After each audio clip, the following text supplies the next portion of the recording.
Hey guys, I'm Aubrey and I'm here with Mary, Anna, Elle, and Nora, and today we will be discussing some important factors about Gloria, Ladson, Billings, the Dreamkeepers, successful teachers of African American children. Nora will start us off with some general information about the author, and Anna will follow with some information on how the author approached her writing of the book. Then I will discuss where the data came from and will explain some main arguments that came from this data. After, Elle will explain some main findings and critiques. After this, we will have some free flow discussion of our opinions and thoughts on the book. Then we will show a video and ask you guys some questions about these topics. So, some general info about the author. It's Gloria Ladson Billings. She was born in Philadelphia, Pennsylvania. She is the Kellner Family Professor of Urban Education in the Department of Curriculum and Instruction. She's also the faculty affiliate in the Department of Educational Policy Studies at the University of Wisconsin-Madison. She has other critically acclaimed novels such as Crossing Over to Canaan, The Journey of New Teachers in Diverse Classrooms, and Beyond the Big House, African American Educators on Teacher Education. She's also written 50 journal articles and book chapters. She previously served on the faculty of Santa Clara University and worked as a teacher and consultant in the Philadelphia public school system. She was also the former president of the American Educational Research Association and was elected to the National Academy of Education. She's known for her work in the fields of culturally relevant pedagogy and critical race theory. She was also the first Black woman to become a tenured professor in the UW-Madison's School of Education in 1995. Lastly, her work has won numerous scholarly awards, including the Spencer Postdoctoral Fellowship and the Palmer O. Johnson Outstanding Research Award. Regarding her educational background, she was educated in the Philadelphia public school system. Where she was from, it was common for kids to enter the workforce often in the same place their parents worked rather than continuing their education. She wasn't sure what she wanted to do, but she wanted something more than they expected. So she considered being a medical technician, but she loved writing, so she set out to become a teacher, earning her bachelor's degree in education from Morgan State University in Baltimore in 1968, and a master's curriculum and instruction from the University of Washington in Seattle in 1972. And after a decade of teaching, she went back to school to pursue a PhD in curriculum and teacher education from Stanford University. A short summary of the book. This book discusses the notion of culturally relevant teaching and its inherent conceptions of the teachers and others, including classroom social interactions, literacy and mathematics teaching, and knowledge itself. The author revisits the 8 teachers who were profiled in the first edition and introduces new teachers who are current exemplars of good teaching. She shows that culturally relevant teaching is not a matter of race, gender, or teaching style. This book offers the readers models for improving practice and developing grounded theory through a look at the intellectually rigorous and challenging classrooms of these teachers in a low-income, predominantly African American school district. When looking at the author's research questions, I wanted to look at Gloria's main findings and driving force behind her research, and I found that it was really the focus on teachers who have success with African American children. The book points out the idea that there is not necessarily a single quote-unquote right way to improve student achievement. However, within Gloria's book, she points out important commonalities among the 10 or so teachers' approaches that are profiled within the book. I would also say that the methodology most of the teachers in Gloria's book uses is teacher-centered instruction. All the teachers have done extensive studying of a variety of techniques and approaches that could better enhance the students' academics, proving that the teachers have put the students at the forefront of the education system. Another thing that stood out to me when reading is that the teachers within the book take many years to perfect their craft. Even then, nothing is perfect, but they're taking this time to understand their students, which really means understanding the students' individual learning and broader communities. This is a methodology every teacher should incorporate into their classroom community, and all students should feel appreciated and have a desire to learn, which is what all teachers within the book strive to give to their students. And then something I also really enjoyed was how Gloria wrote her book in terms of the data she collected. The least experienced teacher that Gloria had profiled had only 12 years of experience, while the most experienced had 40 years, proving that it takes time to develop a master teacher. And even after a decade of teaching, there's so much learning that has yet to be done. The questions that I focused on were what kind of data did they use, where was the data collected, and where is the setting of the book. So the book begins by looking at school districts in Milwaukee, Baltimore, Miami, Detroit, and New York, who are looking at experimental programs designed to meet the specific needs of African American boys. The author collected data through classroom observations and interviews. In Chapter 3, the author refers to her study and discusses the way that teachers see themselves, their students, and their students' parents.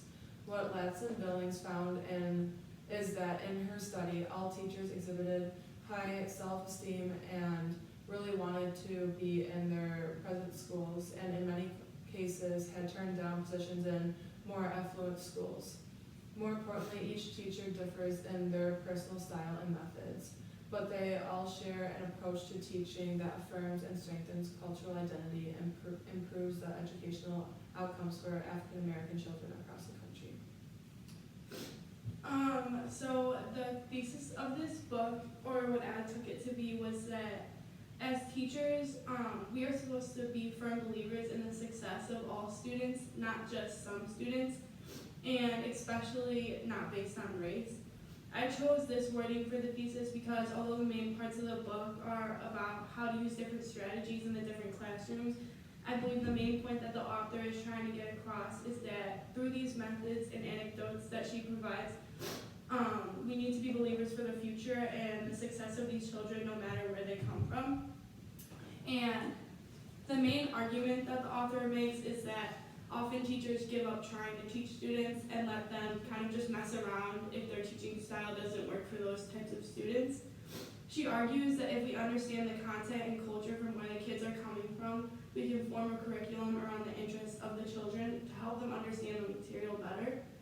She also shows how making connections outside of the classroom increases the amount of attention given in the classroom. Specifically, this book talks about how the successful teachers of African American children, because often they can be treated less than other students because the community that they grew up in didn't prepare them for being in the classroom. But the specific teachers she interviewed show that it is possible to be a great teacher for these children who oftentimes seem to struggle more than others. The evidence for this is very compelling throughout the whole book. Each chapter focused on a different aspect of how different teachers use different strategies in the classroom to help the children learn in ways that would let them understand the material and use outside of the classroom, which is really important.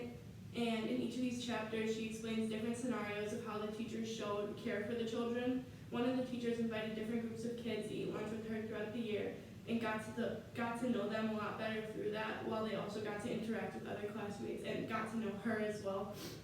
And then another teacher took the kids on a camping trip, and another invited some kids over throughout the year, every kid was able to go to dinner to her house, but she would invite them over to dinner at her house, and she would tell them stories. And these kind of interactions outside of the classroom are what forms a bond between the teacher and the student. And I believe that these bonds and connections help the children understand that they are important and also help them focus in class since they have a sense of familiarity or home just from being at school. So the main findings in this book are different ways you as a teacher can be more culturally relevant. Studies show that African American students do better when in segregated schools. A cause for this is the teachers. When the schools were segregated, the teachers were more familiar with the students and the environment they come from, making it easier to connect with the parents and community. Personal appearance is another thing some of the teachers found important because it shows the students the importance of hard work and success.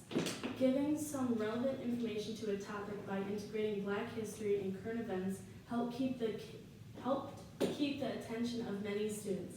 Adding this information can add a whole new level of understanding for the student. The teacher is responsible for the success of their students. It's up to the teacher to decide how successful they want their students to be.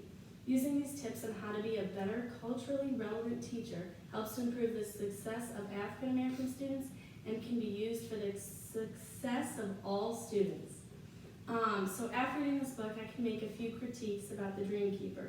One thing I noticed is that she mainly talks about the success of African American students and how we can use these strategies given by teachers to make school better for these students. Although this is very helpful, it doesn't go over how these strategies can be used to create successful students no matter who they are. Ladson Billings tells stories throughout the book, and within those stories there are a lot of facts and information that are hard to follow and take in the information in the way she intended it to.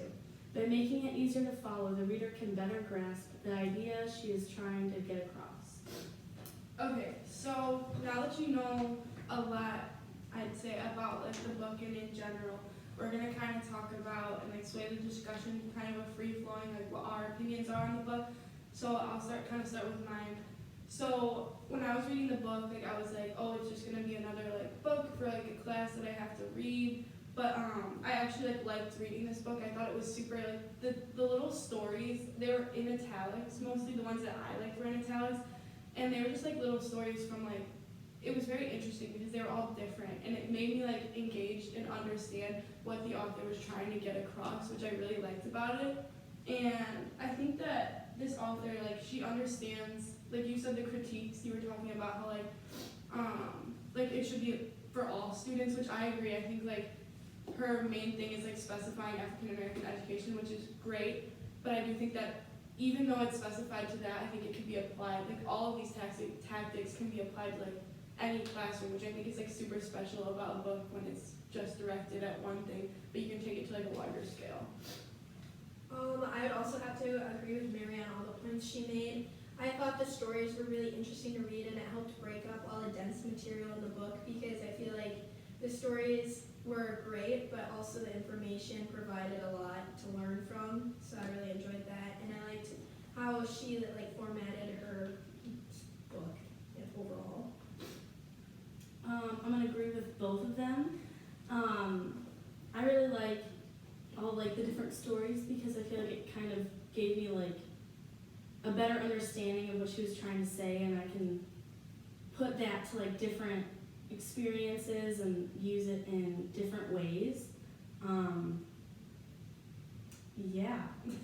I have to agree with everything that they're saying so far, and like I came from like a predominantly white like high school and everything, so like I didn't really know what any of this was until like I read it, and like gave me a better understanding of like how some kids like grew up and how like some teachers how to like teach their curriculum. Yeah, I agree with all of that again.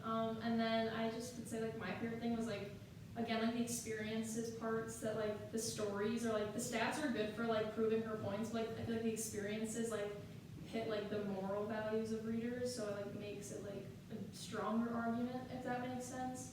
But, and also the fact that like this book can like help future teachers like actually like help their student success, I think is like an actual like way that this book is like helping future teachers in school.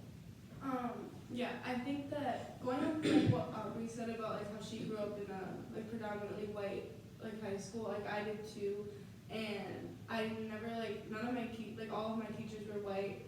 I've only had like one African American teacher when I was in 6th grade, so like that just kind of shows that like in my middle school was more like diverse, but like my high school was very like it was very like just like yours, and like I think that I haven't had a teacher like this, so like readings like I've never had a genuine connection with like a teacher, and I think that that's like kind of gone into like why I want to be a teacher, and so like I think that that shows like me reading these stories about like these people has like opened my eyes up to like a whole new view of teaching, which I think is what her point was to get across. Yeah.